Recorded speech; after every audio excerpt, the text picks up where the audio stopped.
Hello everyone. I have been out of social media for some time now, and I'm here to tell you exactly why. Today is my day 17, 18. Today is my day 19 of being COVID positive. Yes, you heard me right. I did contract COVID. For those of you who don't know me, I am Dr. Jayashree Bhat. I am a practicing ophthalmologist in Bangalore, and I run my preventive wellness center known as Identity. And I have been following all the protocols mentioned, social distancing, sanitization, face mask, shield. In fact, I was one of the people who made a video on usage of masks and was propagating the use of proper use of masks. And I also took endless number of showers, but yes, I did contract the COVID virus. Um, and when it comes to precautions, I think I am this kind of person who is someone who takes the median path, who is neither brash or negligent, and neither am I someone who is over cautious or over scared. Um, why I'm making this video? For two reasons. One is because I love expressing myself, and I would love to share my experience and for whoever it might be of any benefit to. And second is that my social circle is so huge, and everyone who's getting to know is asking me several questions about this. So then I said, let me just put it all in one place and upload it so that it is there for everyone to see. And regarding the median path, yes, so I am this median person. I followed all the precautions. I've been eating right. I've been exercising daily, and generally have having a very healthy disposition. Only one thing what is not good about me is my sleep quality is pretty bad, and that has been from years. I'm working on it. So my cortisol levels are a little high. Otherwise, all my lab parameters and my health is good, of good standards. So precautions wise, I did everything, and my health is generally good. um, and what I did not do, I did not take HCQ prophylaxis, neither did I take any measles vaccine or something. So that is one thing. Or I have not been keeping my gadgets etc under UV light once I get home.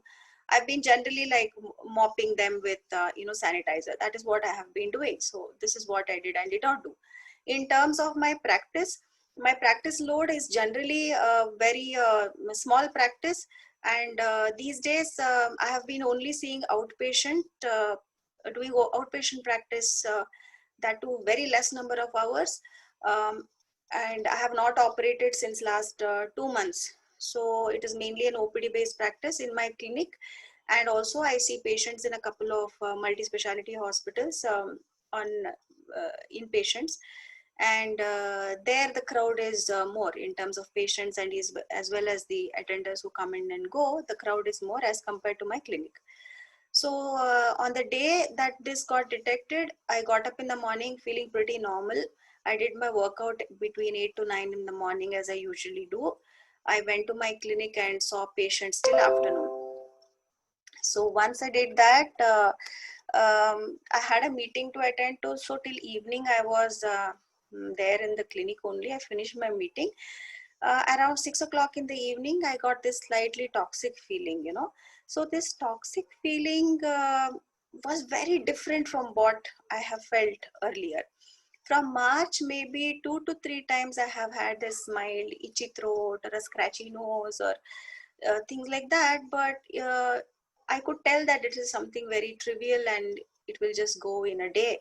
And it did go. This time it was different. I felt a very thick feeling inside my nose, as if I'm breathing through multiple layers of blankets. And I could feel that my temperature was increasing. So I drove back home. I took a shower as usual and did steam inhalation. Then I actually started checking my temperature, and every 5 minutes, 10 minutes, my temperature is going on rising. So that's when I knew, no, this is not normal. I immediately went to the fever clinic right across my house and I got my rapid antigen test.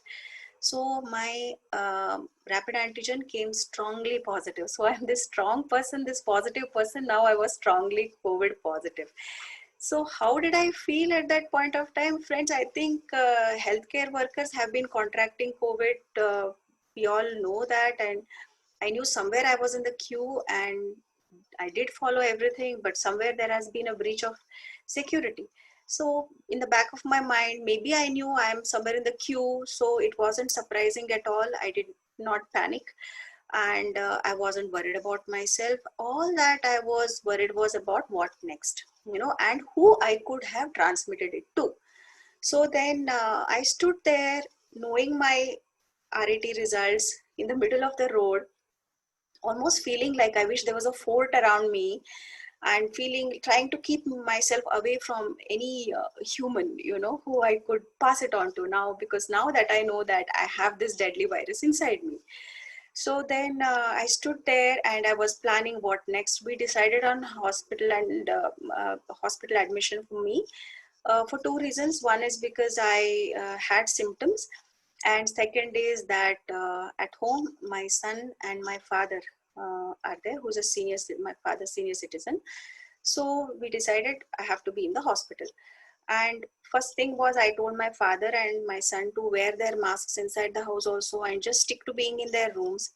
I went into my house and took some probably 5 to 10 minutes to put everything that I could think of in a bag for my hospital stay for next a few days to come. And it was it's such a bad feeling to feel guilty to breathe inside your own house, and I was feeling that guilt. I have this pet kitten who is 3 months old, Bucky, and he usually, like, he sleeps in my attached bath. And I was like, he suddenly felt like a burden. I was like thinking where to put him now and what to do about him. So I got out of the house with my things, and by the time I could settle down into the hospital ward, it was 9:45 at night. And the next things immediately what I was trying to arrange was my my center sanitization and my house sanitization. So my next 24 hours were mainly to get my house sanitized and my center identity sanitized, and inform all the people who have been in close contact with me on that day and previous 1 or 2 days, um, for more than say 15 minutes or so, who have interacted with me, or my staff, the other consultants at identity. So we started communicating to them, and my basic blood tests were done, and my chest x-ray was done, and I was started on the first the standard treatment: azithromycin, hydrochloroquine, and paracetamol round the clock.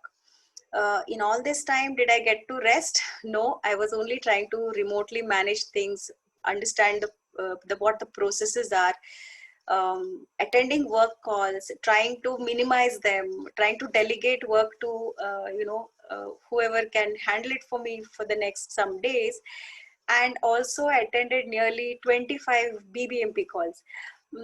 Trust me, though, it is a very satisfied feeling that the BBMP, our local corporation, is keeping good track of people who have turned positive. It was very intrusive to attend multiple calls and answer the same kind of questions. Um, where are you? Are you in the hospital? Which hospital? Where is the house? What is the landmark? Who stays with you? And basically the same questions coming from multiple phone numbers. And so that happened, and I was actually trying to isolate people, my staff also, and telling them to be isolated in their houses. It's very difficult because they stay in very crowded places and joint families, so trying to manage all that. So there went off my first 2 days, and then after that my son started complaining of sore throat. Their rapid antigen was negative, my father's and my son's, and they were asymptomatic. So I thought that yes, they were safe, but then yeah, my son started developing some symptoms.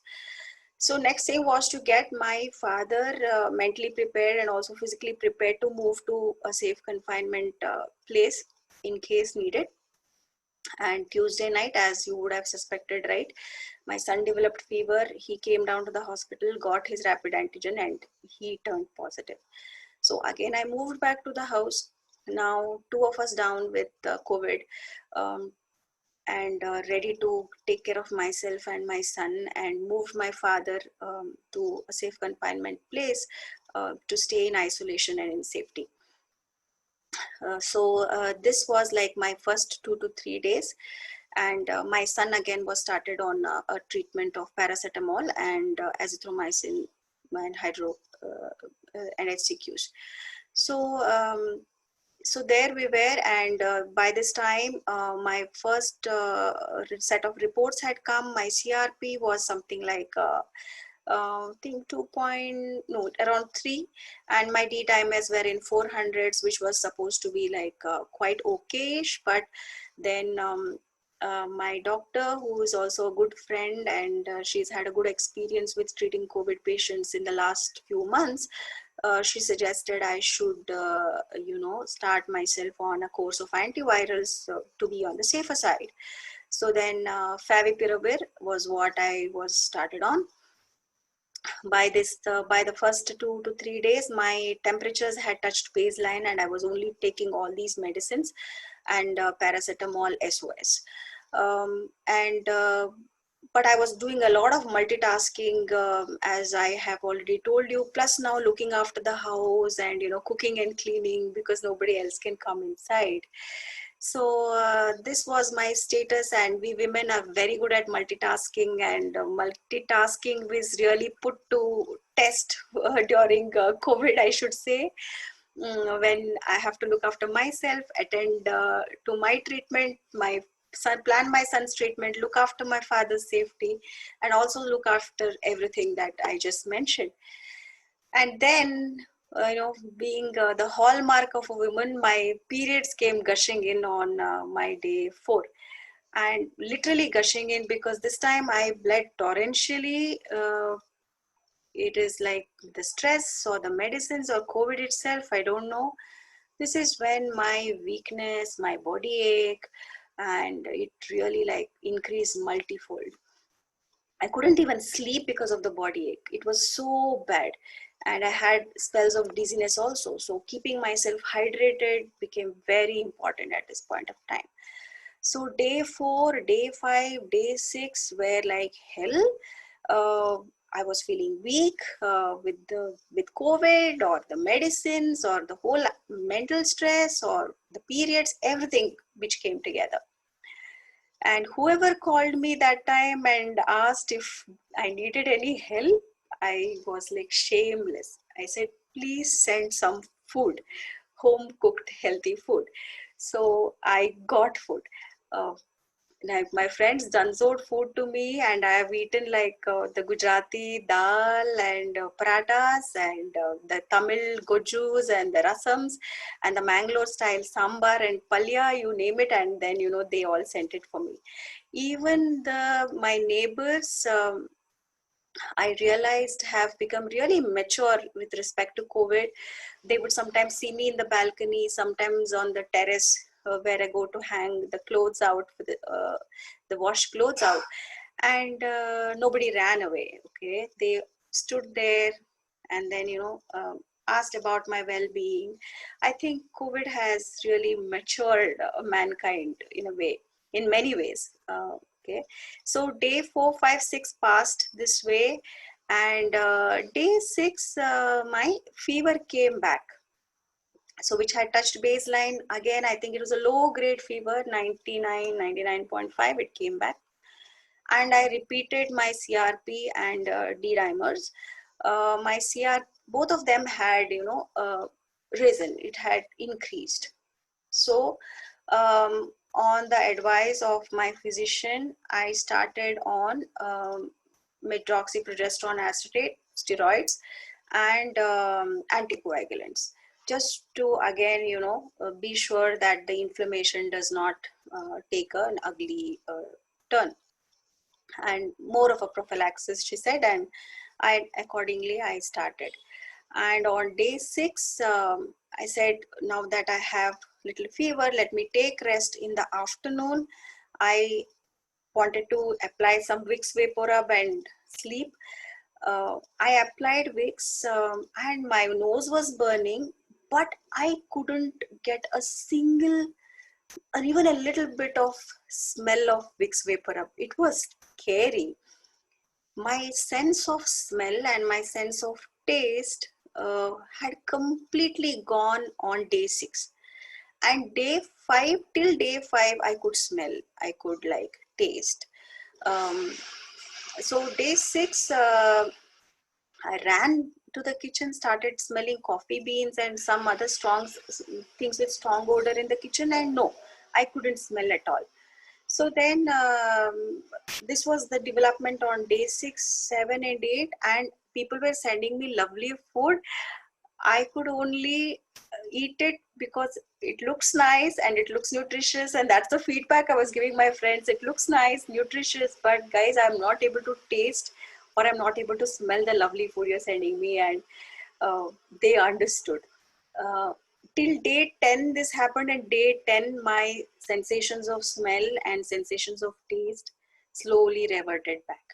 Okay, so during this entire time, what I have felt is that if someone tells that, oh, it is like a normal cough and a normal cold, no, guys, this is not like a normal cough or cold. When you know that you have to, I mean, you have to think about others whom you have transmitted it to. You have to isolate yourself, take all these strong medicines, also live with the scare that, this can get aggravated. Some people are dying of it. So, and then, you can't call anyone. You have to be isolated. So this is definitely something which takes a toll. It takes toll physically, mentally, emotionally, it takes toll. And one needs to have everything one has to keep yourself held together. I stopped reading about COVID. I completely stopped reading about COVID, all the WhatsApps.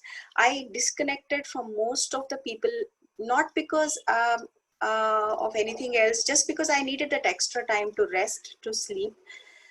So I just cut off from a lot of people and kept only very few people in my circles informed about this. Um, Kept only thinking positive. Late evenings, I would watch completely nonsensical, stupid local television channel serials which don't demand even a cent of my IQ. And I watched like really, relaxing and fun movies on Netflix. All the Hindi movies that I really enjoyed as a college student. One movie I definitely did not watch was Kal Ho Na Ho, because I wanted to believe that there is a tomorrow and I am going to survive through this to, live beyond getting this disease. Um, all the karmas come back.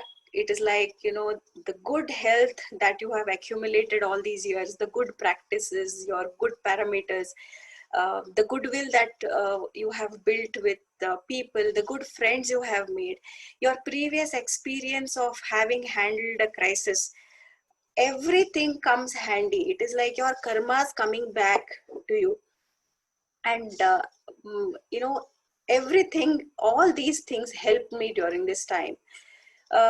Day 12, I thought like I was completely okay. I repeated my parameters, and my CRP and D dimers had fallen, and everything seemed great. And by now I was like managing everything at home, including cleaning and mopping. I realized I have an OCD for cleanliness. Just couldn't see the house messy, so I started doing the mopping and wet mopping, etc. And I was like, oh, I'm good to, start everything, and I was feeling pretty normal. And day 12, when I was feeling all this confident, around 12:30, I went into the kitchen to cook something, and started feeling dizzy. So really started feeling so dizzy. I wear this Garmin smartwatch all the time, and I looked my pulse rate was something like 41, 42. I lied down, but still my head was swimming. And this 41, 42 pulse rate, it went on for next 2.5 hours. I am generally someone who has a low pulse rate and generally someone who has a high vagal tone. But this episode, uh, that time it becomes scary. When it really happens, it becomes scary because you're not thinking much.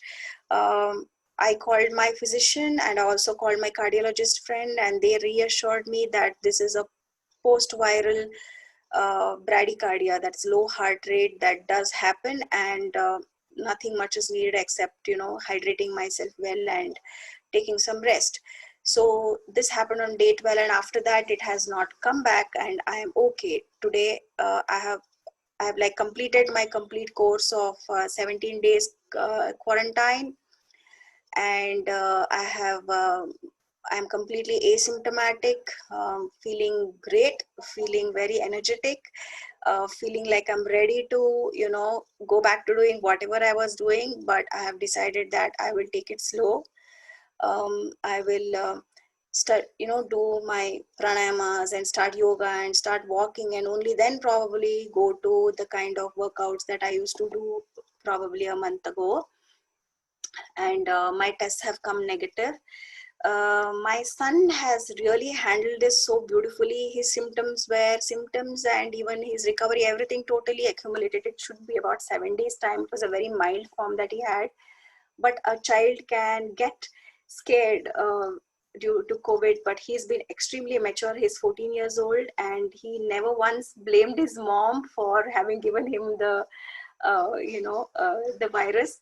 Though somewhere that guilt is there in me that I gave the virus to him.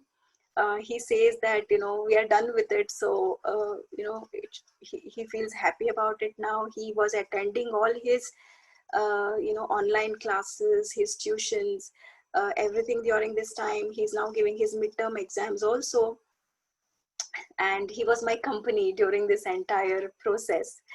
uh, and then what else did I want to say? Yeah, that these days, these 2 weeks have been really a trial, and they have taught me a lot of things.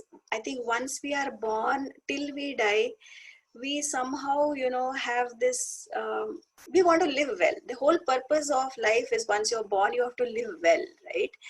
And you have to be alive. When that whole question that am I going to be alive or am I going to be die, that once that question of survival comes into uh, comes comes at stake, everything else becomes flimsy. Professional ambitions, finances, money, uh, you know um, any ugly feeling you have towards somebody, enmity, jealousy, everything, you just lose track of that. All that matters is that I have to live beyond this.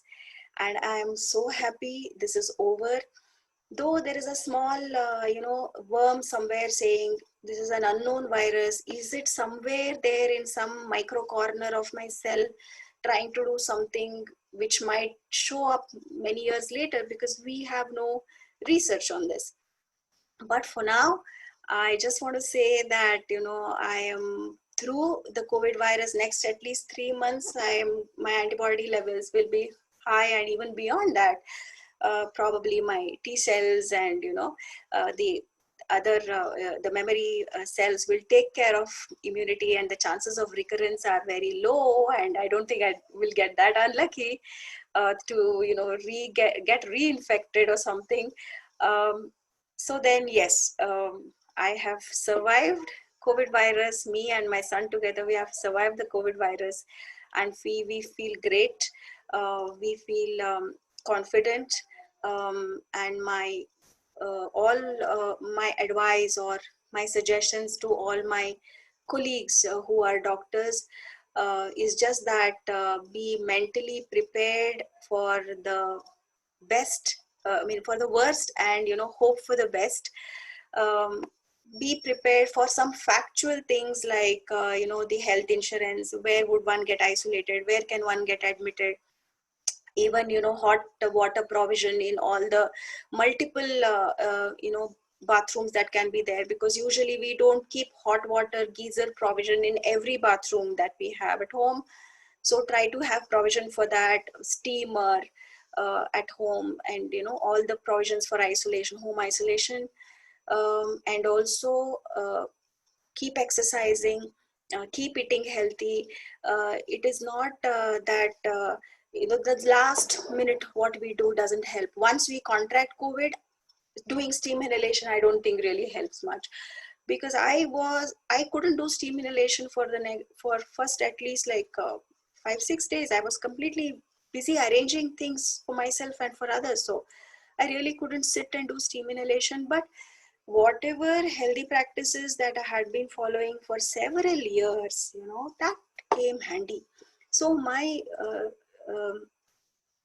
propagation, or my faith in good practices regarding for health, eating well, having a good immunity, sleeping right, all these, my faith in all this have only increased after my experience with COVID. Recovery from the disease as well as coming back to normal, everything becomes hastened faster if you're generally of a healthy disposition. So stay stress free, stay, keep the vices away. And stress is a very big, vice, according to me. So keep that away, have a very balanced lifestyle, chill, relax, and I'm sure, like the way I tided over it, even if you were to get positive, you will still tide over it. And I'm looking forward to celebrating my birthday this month, the end of this month. You all find out when it is, in great style. In great style, I'm really happy to be alive, and it is like a rebirth. And I'm going to rock it.